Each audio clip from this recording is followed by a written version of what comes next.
Hello everyone, Matt from Model Minutes here, and welcome back to the workbench for another unboxing. Today I'm taking a look at this, the X-29 from Hasegawa. So join me as I take a look inside the box and see what this kit is like. So starting off on the front of the box, we've got this image of the X-29 in flight. I would perhaps my only suggestion would be that all the colours tend to blur together a little bit. Perhaps the white aircraft, the white and blue aircraft on the white and blue background isn't quite as vibrant as it could be, but it's still lovely artwork nonetheless.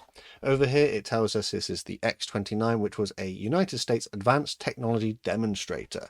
So this is a prototype aircraft. This is a 1/72nd scale kit, and for the front of the box that's pretty much it. If we flip over to the back, you'll see that there's nothing here. So we will look at the sides of the kit. We have an importer stamp here for the UK, or at least for Germany, from Faller, and we've got some information here. It says that there is one model included, so there's parts for one model, no paint or glue, but there are English instructions. And there is sticker over here, but I presume that says something about there having some sort of license from Northrop Grumman in order to help produce this. We have a product code of B13. I don't think, oh, they do have another product code of 00243 down here. So that's the thin edges. The other long edge has a note here that it's made in Japan, and we have an image of the completed model. I quite like it when companies do this because it gives you something to aim for. It gives you like a realistic expectation of what might be able to be achieved from within the kit, and it gives you an idea of what actually is in the box. We have some more information here. The model length is 205mm, the wingspan is 115, and there are 36 parts.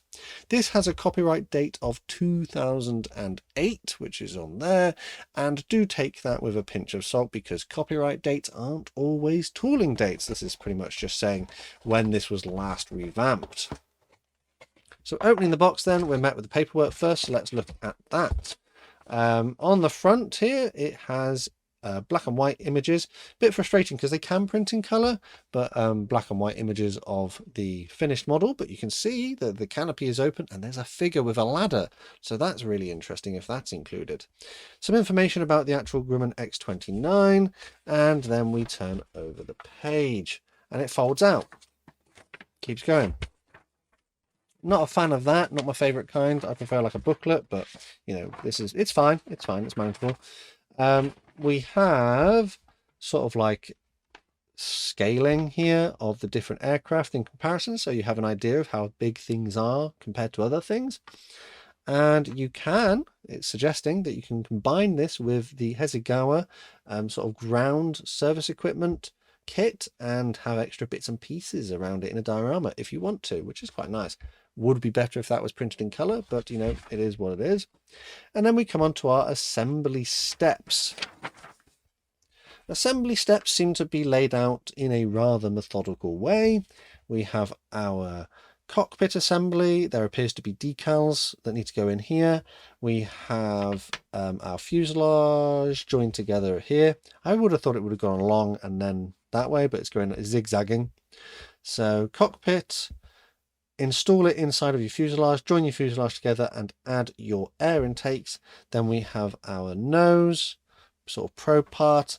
We don't have to glue in the front canards if we don't want to. I imagine they can pivot, but I probably will just glue mine in.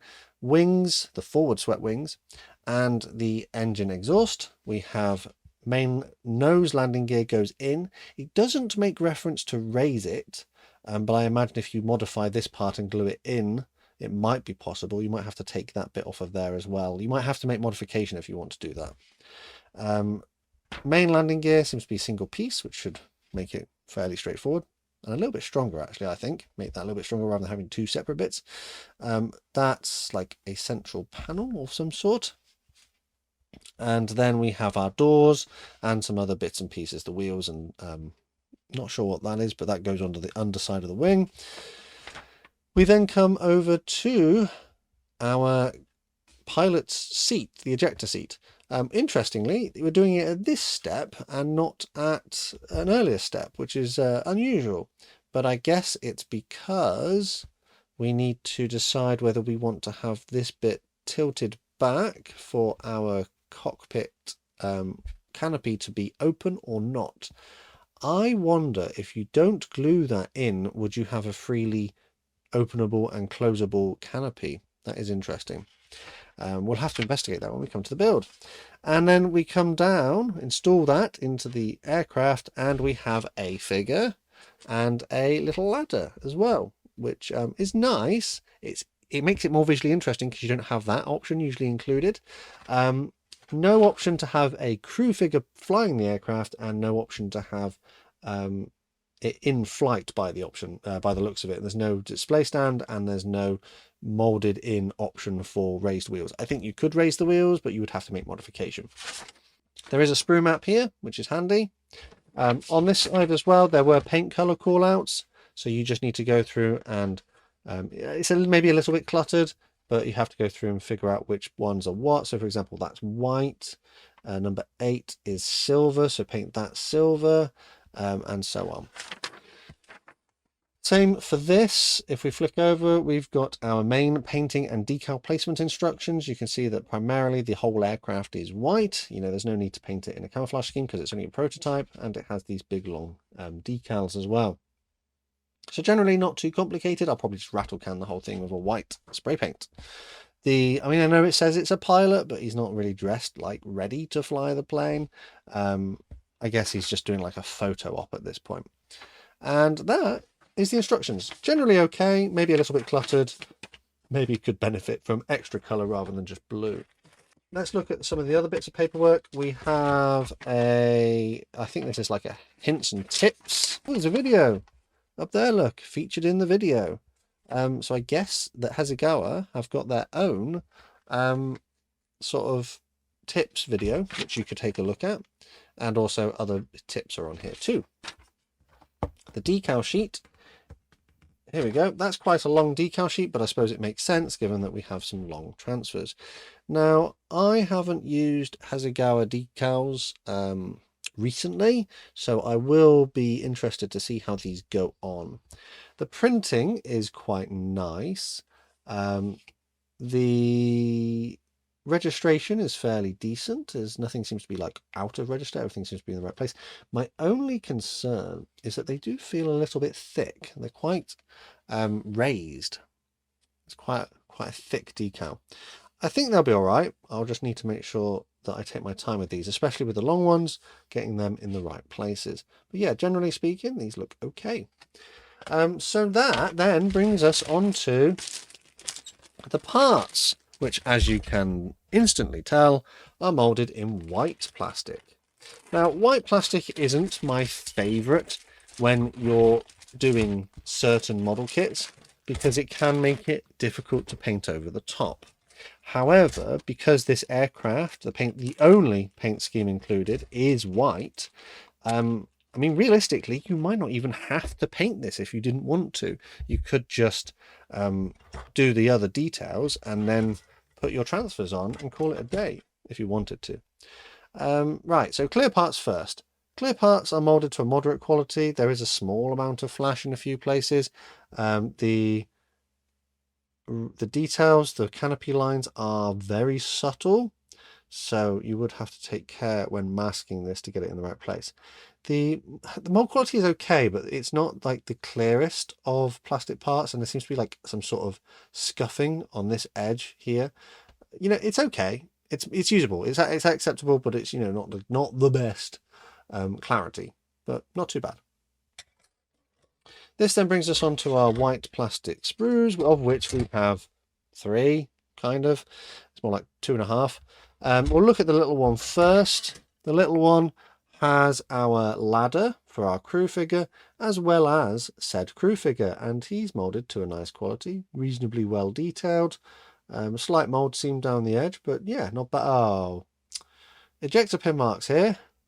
He's got ejector pin marks on his back and on his legs, so they will need perhaps a little bit of cleaning up if you are too concerned about those. Bit of a shame. Ejector pin marks are on this side here, not on the visible surfaces here, but potentially on visible surfaces here, which is a little bit frustrating. Mold quality is okay. It's not too bad. Not much in the way of flash. Next sprue. This has our left-hand side of our aircraft, the left fuselage or the port fuselage. The details are of the recessed variety, very subtle, not particularly pronounced, quite simple looking. The plastic is relatively dense, maybe a little, no, it might be a little brittle. It feels like if I bent it, it would snap, rather than doing that bend thing. But they don't feel particularly greasy. Cockpit, I believe that's the cockpit, fairly simple. Wheels, landing gear door, tail surface. Oh no, those are the wings. Those are the wings, sorry. Those are the wings. The tail surface is molded on. Engine exhaust, looks okay. And then flipping over, no detail inside of here. There are ejector pin marks on some of these visible surfaces inside of the gear bay doors, which is a little bit annoying. But yeah, not terrible. I've seen worse. Molding is fairly crisp, so I'll give them that. The molding is fairly crisp. And then the final sprue. We have our chair, wheels, or sort of nose wheel by the looks of it. The air intakes, the other wing. It's the same kind of thing. Doesn't look too bad. I mean, it looks like a fairly simple kit. There's not that many parts, and we do have some ejector pins that may need to be cleaned up, but the molding is relatively crisp, and the level of detail seems to be, you know, fairly acceptable, especially given that this is a prototype and there's probably not that much information out there for these guys to do their design work off of. So there may have to be a little bit of modelers or designers license for it. But yeah, let's wrap it up. We had 1, 2.5 plastic sprues, molded to a nice quality, all in white, which isn't my favorite color, but I will probably just rattle can white primer over the top anyway. Ejector pin marks annoyingly in a few places, a few little mold seems to clean up, but generally quite crisp. 1 clear sprue just with our canopy parts, which are molded to a reasonable quality as well, but perhaps aren't as clear as they could have been. We also had instructions, which I've just put at the bottom of the box, which again, relatively easy to follow. Elements of color, but I would have preferred, you know, full color, but you know, okay on the whole, fairly straightforward to follow. And 1 set of decals, which look to be printed to a good quality, but I will have to see how they go. All of which came contained within a fairly nice looking box. Perhaps the image doesn't stand out quite as much as it could do, given that it's such a unique looking aircraft, but on the whole, I think the information we've got on the box is pretty good. The only improvement from the box, maybe I could suggest, would be to have the tooling date present, which we'll talk about in a minute. But yeah, on the whole, not a bad looking kit. The only things I kind of wish it did make reference to was perhaps having a pilot included for, you know, actually flying the plane if you wanted to, and a raised landing gear option. So talking about the age of the kit, then we had our copyright date of 2008.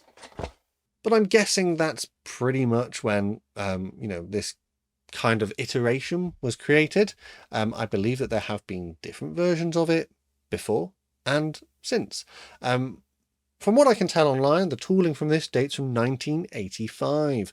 So that kind of goes a little bit to point towards the fact that we have got those ejector pin marks and that very soft recessed panel lining. The details aren't quite up to modern standards. However, that being said, and if you bear that in mind, this would have been like, if I'd had this kit in 1985, I would have been pretty impressed with it. I think one of the main benefits of this as well is the fact that we've got that like crew figure and the ladder, which is like extra value that we don't normally see included in kits. And bearing in mind that the recommended retail price for this kit at the time I'm making this video is £11.99 here in the UK. So do you know what? Not a terrible price. Maybe if you can find it slightly cheaper, then you're on to an absolute winner. But I would be quite content to pay, you know, £12 for a fairly interesting looking kit with reasonably good mold quality. Yes, there are some little bits and pieces here and there that are, you know, due to the age of the tooling. Perhaps had they made the tooling date more obvious on the box, I would be a little bit more forgiving. But on the whole, yeah, I don't think that's a terrible price. Perhaps there would be better value if they'd included a second decal scheme, or some of the other points, you know, like the landing gear and the pilot, like I mentioned earlier on, were also included. But on the whole, generally I can't complain too much. And with that, I think I'm going to call this video here. Let me know down in the comments what you thought of my review and if my assessment of this model kit was fair. As always, a quick shout out to my Model Club members for the extra support they give the channel. Massive thanks to these guys on screen, and if you'd like to join them, check out the links in the description. There are other ways to help support the channel, and again, full information is below the video. The best way to support the channel for free, though, is by subscribing with notifications turned on, and that will mean you never miss a modelling upload. Finally, though, last thing to say is a massive thank you to you for watching this video, and I'll catch you on the workbench again next time.